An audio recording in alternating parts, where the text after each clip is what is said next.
Hello and welcome. My name is Vineet Malhotra and you are watching NewsX World. Let's take a look at the top stories of this hour. According to sources, Hamas will not participate in governing post-war Gaza. Sources have revealed that Hamas will not participate at all in the transitional phase, which means it will relinquish control of the Gaza Strip. Even so, it will remain a fundamental part of the Palestinian fabric. Meanwhile, US President Donald Trump and Egyptian President Abdel Fattah el-Sisi will chair the Gaza Peace Summit on Monday in Egypt. 20 world leaders, including Keir Starmer, Emmanuel Macron, Pedro Sanchez, Giorgia Meloni, King Abdullah and Mr. Erdogan, Antonio Guterres and Antonio Costa will be there. And meanwhile, Hamas will miss the formal signing of the Gaza peace deal. Qatar's embassy in Egypt confirmed that 3 Amiri Diwan employees died in a car crash near Sharm el-Sheikh. 2 others are injured and receiving treatment. The accident happened shortly after diplomatic talks inked to the Gaza peace plan. Tehran has rebuffed attempts by E3 powers to resume nuclear talks, citing the implementation of snapback sanctions. At the same time, Iran has expressed that it is open to considering a fair and balanced nuclear proposal by the United States, emphasizing that it will not stop enriching uranium. Ukrainian President Volodymyr Zelensky has urged US President Donald Trump to broker peace in Ukraine, praising his Middle East ceasefire plan. Zelensky called on Trump to pressure Russia into negotiations after the recent Russian attack knocked out power across Ukraine. And China has accused the United States of double standards after Washington threatened new tariffs. Beijing's Commerce Secretary urged the US to correct what it called erroneous practices, defending its decision to impose special port fees on US-linked vessels as a necessary countermeasure. Well, the Taliban regime in Afghanistan has made it clear that it will not leave any aggression by the Pakistanis unanswered. This comes as Afghan forces have killed 58 Pakistani troops in retaliatory strikes overnight. A mutinied army unit in Madagascar says it has taken control of all military forces as President Andry Rajoelina warns of an illegal power grab. The CAPSAT contingent joined anti-government protests in Antananarivo, deepening a political crisis that has already left more than 20 people dead since late September. All right, Hamas sources close to the negotiating committee have stated that Hamas would not participate in post-war governance in Gaza as the ceasefire came into effect. It has been highlighted that Hamas would not be part of the transitional phase of the Gaza Strip. This controversial governance goes back to 2005. Back then, Israel completed its unilateral disengagement from the Gaza Strip, removing all the military personnel and settlers. Palestinian Authority, led by Fatah Party, was given administrative control of the territory. And in January 2006, Hamas secured majority in seats in elections. And after a brief factional fight, Hamas has controlled the Strip since then. However, the Hamas sources have also stated that despite the group relinquishing its control over the Gaza Strip, it remains a fundamental part of the Palestinian fabric. All right, Alison Mutler, former AP Bureau Chief in Romania, is joining us at this point in time. Alison, appreciate you being here. Well, how do you think that there's going to be a logical and pragmatic conclusion to these peace deals and, peace sustaining itself without the presence of Hamas in one way or the other? Well, Hamas is a terrorist group. It's been designated as such, and therefore it's been removed from the picture. In the statement, it says it will continue to be part of the Palestinian fabric. Now, that means nothing or everything. What does being part of the Palestinian fabric mean at all? Does that mean that their goals, their terrorist ways live on through the Palestinian people? We're not clear. I mean, and it's specific, and I think, in my view, it deliberately doesn't say. But it's clear that Hamas has been cleanly removed from the peace deal so that the peace deal can move forward. I think Hamas probably had absolutely no choice. Obviously, behind the scenes, they were part of the negotiations, but now they've been excluded from the picture. With Hamas, there could be no peace. That is the message being sent across. Alison, stay with us. Well, the Gaza Humanitarian Foundation is set to keep its aid distribution sites in southern Gaza shuttered in the coming days. These sites will remain closed during the release of hostages by Hamas and are expected to reopen after the hostages are released. There is footage online showing an abandoned GHF site in the Netzarim corridor area of central Gaza. Earlier, the IDF withdrew from the area on Friday as the agreement came into effect.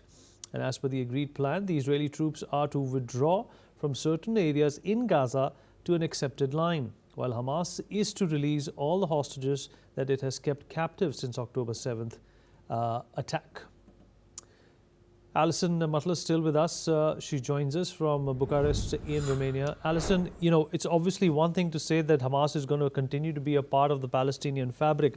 But the question arises that if not Hamas, there is a possibility, and you've already said it's a designated terrorist group. And the one trait and demeanor and disposition of terrorist groups is that if one is shut down, another one comes up in its place with a different name. What guarantee does Israel have? What guarantee does the world have that Hamas is not going to be operative in the future under disguise? No guarantee, but they're trying to, I think the peace deal is trying to limit that and at least buy some time. Of course, there's no guarantees. Terrorists spring up all the time. I mean, that's the point of terrorism, is to attack the existing order. So there's no guarantee, but for the time being, they've been unfanged, deteased. Of course, that doesn't mean that in the future, and I'm sure the negotiators are very well aware of that, but they have bought time and they have drawn a clean line. But you're quite right, another group could appear. But Hamas had a lot of power, as you said in your intro, from I think was it 2006 onwards, they grew more and more powerful. So in order for a terrorist group to be effective, it needs time to grow and to get new followers. So for the moment, the negotiations have bought time, but as you say, there's no reason why in the future another terrorist group called Hamas or by some other name might not appear. They probably will. Alison, I would also be curious to pick your brains on what happens to all those people, who have been funding organizations and proxies such as Hamas. What becomes of them? Do they continue to do so? I think it is a loss. This peace deal is a huge loss for those people for the moment, because that's how they gained their raison d'etre, their reason for being, was for sending funding. There are people who are interested in continuing this war. It's just that the leaders of the world have said it's time to put a stop to it. Of course, there are people interested on either side. I might say extremists on the Israeli side and on the Palestinian side. But for the moment, they've had their hands tied behind their back. The people who fund them, well, they will take stock of what's happened and sit and wait. That's what I imagine.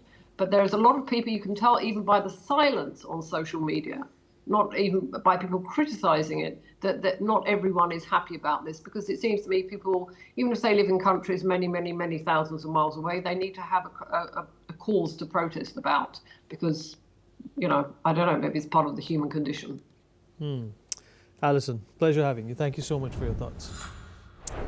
All right, markets in Gaza City were bustling with people as residents ventured out to shop as a ceasefire between Israel and Hamas appeared to be holding. Israeli troops pulled back under the first phase of US brokered agreement reached this week to end the war, which has killed tens of thousands of people and left much of the enclave in ruins.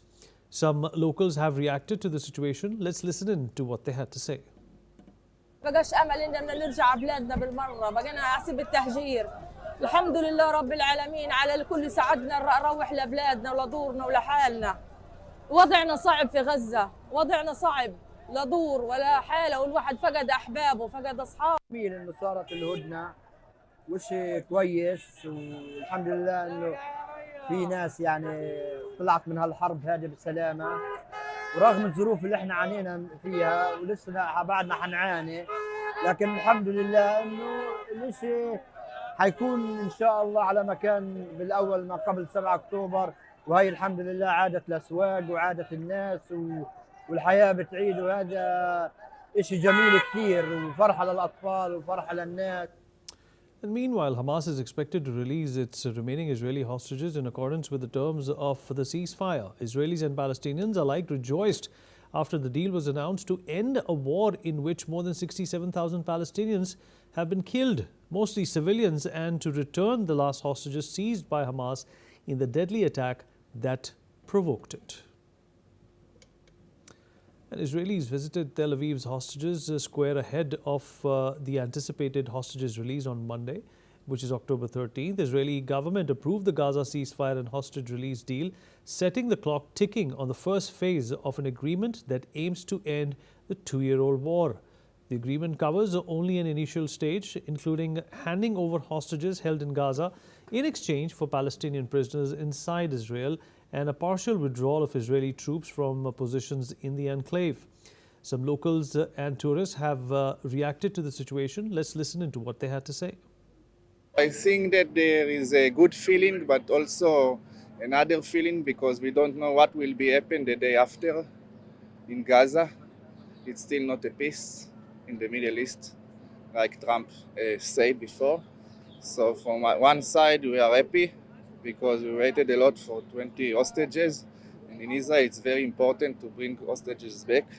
It's something in the Bible that there is a sentence about it. So from other side, we are not sure what will be the day after. Like 1 year, next year, what will be in Gaza? If it will be again, if it will be quiet. So there are two feelings that are very, in my opinion, they are very different. Feels a lot of feelings right now because this is a very, very happy moment, but we know that we need to wait until this moment very happens. And so this what I'm coming here, and I don't talking a lot, but I feel that I need to be here with all of me, to stay, to hope, all the things here in the special places that's called Kikar Hatufim, the hostage circle. I think it's beautiful and also scary at the same time. But I don't know, I'm sure it's going to be a big surprise for when they come home to see how many people truly do care. And I don't know, it's so sad to think that these people might not ever be the same, and I'm just happy that it's over. All right, well, China has condemned US President Donald Trump's latest move to impose 100% tariffs on Chinese goods, calling it hypocritical. In response, Beijing defended its recent export controls on rare earth elements, saying they are based on national security concerns rather than retaliation. Despite rising tensions, China did not announce new tariffs on US products, suggesting it may be leaving room for negotiation. And analysts believe this could signal a willingness to de-escalate the trade conflict, though some warn it may also reflect reduced confidence in reaching a long-term deal with Trump. Beijing reassured foreign businesses that its export controls are not outright bans, promising that compliant civilian use exports will be approved. And meanwhile, China launched an antitrust investigation into US chip maker Qualcomm, adding further pressure on American firms operating in the country. Andrew Latham, Professor of International Relations, is joining us from Minneapolis. Andrew, appreciate you being here with us. Well, it seems that Donald Trump has had a mood swing again when it comes to these tariffs with China. It seemed that after India, there was going to be some sort of a deal that both these countries would strike, but it's not so. What do you make of this, and is this something that the Chinese would be taking seriously, considering the fact that they have not responded in kind or retaliated like Donald Trump does, means that they're hoping that better sense would prevail? Well, perhaps, and one hopes, but I want to underscore that these moves on the part of the government in China are qualitatively different than anything that's happened before. Donald Trump, in fact, is responding to China's escalation, first of all. And we're not talking about tariffs and toys here.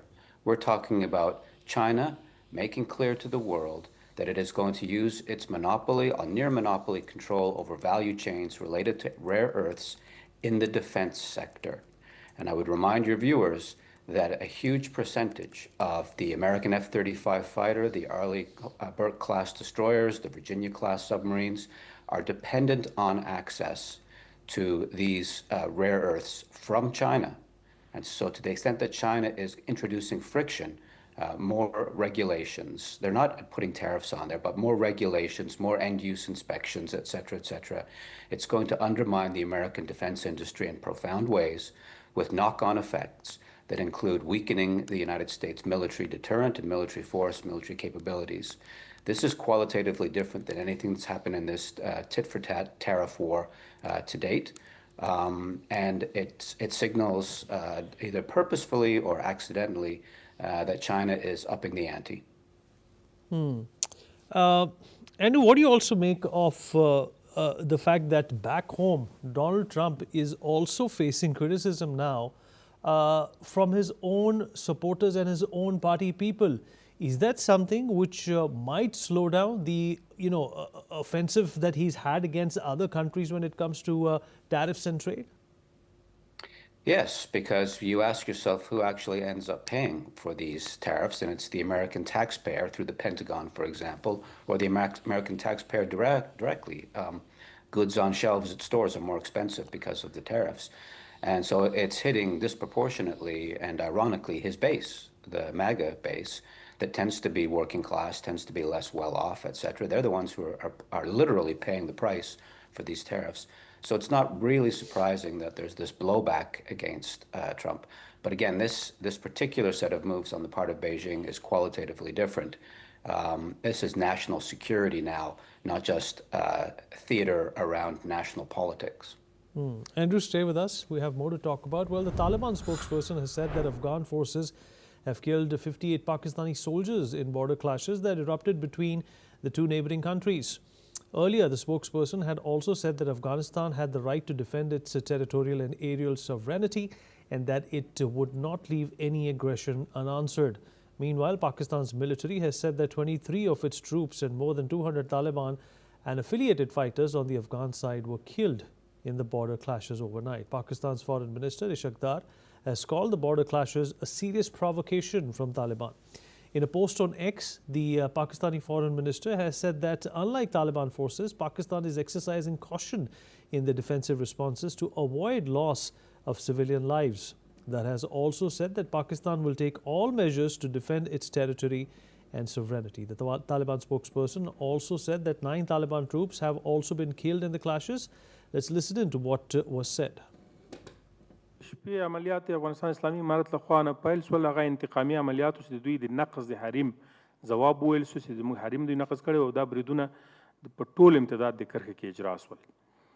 او د موږ د معلوماتو له مخې 100 نه زیاتې پوستې تصرف شوي دي د مجاهدینو له خوا نه او 58 د دوی نظامیان له منځه تللي دي، د 150 په شاوخوا کې ټپیان لري او تر 9 پورې زموږ مجاهدین هم شهیدان شوي دي او 14 نه تر 13 پورې زخمیان لرو او د دوی وسلې او مهمات هم نیول شوي دي په امتداد.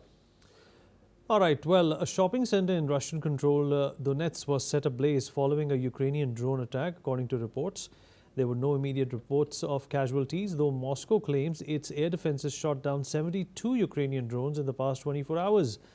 Donetsk, held by pro-Russian forces since 2014 and later annexed by Moscow, has seen repeated strikes since the war started. Meanwhile, in Ukraine's state emergency services released footage showing firefighters battling flames after Russian drones hit the Odessa region overnight. Andrew is still with us. Andrew, in fact, in the latest from this conflict, Zelensky has, shown some, in fact, he's been very, very impressionable on Donald Trump when it comes to taking funds for Ukraine. But of late, he's also shown some interest in, a ceasefire. And he's actually reached out to Donald Trump to strike one after what he's seen happen with Israel and Palestine. Well, I think that's right. And I think President Zelensky is probably getting quite desperate for some kind of ceasefire. Now, drawing a distinction between a temporary ceasefire and a permanent peace settlement, there is no doubt that Ukraine is losing slowly and grindingly and inflicting huge casualties on the Russians, but they're losing the ground war and they're losing the long-range air war as well, slowly but perceptibly. And what President Zelensky needs more than anything at this point is time to rearm, time to consolidate the front line, and a ceasefire brokered by Donald Trump or anybody else, but Donald Trump seems to have the track record recently and seems to have, and Zelensky seems to have his ear. That would be what President Zelensky really wants and needs at this moment. Andrew, what does this mean for the European countries who've been supporting this war against Russia and supporting Ukraine tooth and nail? What does this mean for the military-industrial complex, which obviously wants to make massive amounts of profit through this war? And now Zelensky showing interest in ending this conflict will break a lot of hearts.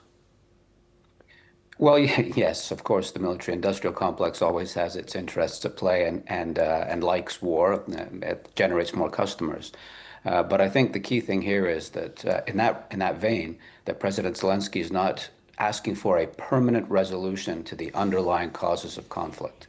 He's looking for a temporary ceasefire, and a temporary ceasefire that will allow him in part to continue negotiations, but in large part to rearm as well. So a ceasefire, temporary ceasefire, is actually in the interests of that military-industrial complex. I'm not sure that President Zelensky has got that front of mind at the moment, but that's certainly in the air, as it were. All right, Andrew, always a pleasure having you. Thank you so much. All right, moving on. Madagascar's CAPSAT military unit has announced that it is taking command of the nation's armed forces a day after joining anti-government protests that have gripped the country since September. The announcement followed this week's events when CAPSAT soldiers escorted thousands of protesters into the Antananarivo's May 13 Square, a site historically significant for political uprisings that had been blocked during the unrest. Madagascar soldiers have now vowed to restore order in the country. Let's listen in to what a military official had to say.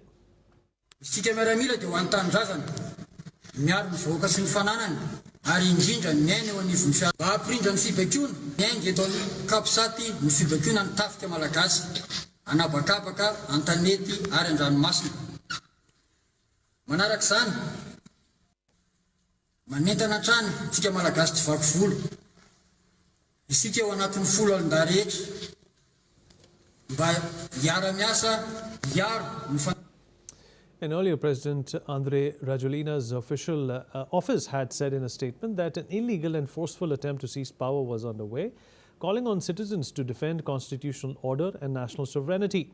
The protests began September 25th over water and electricity shortages inspired by youth-led movements in Kenya and Nepal.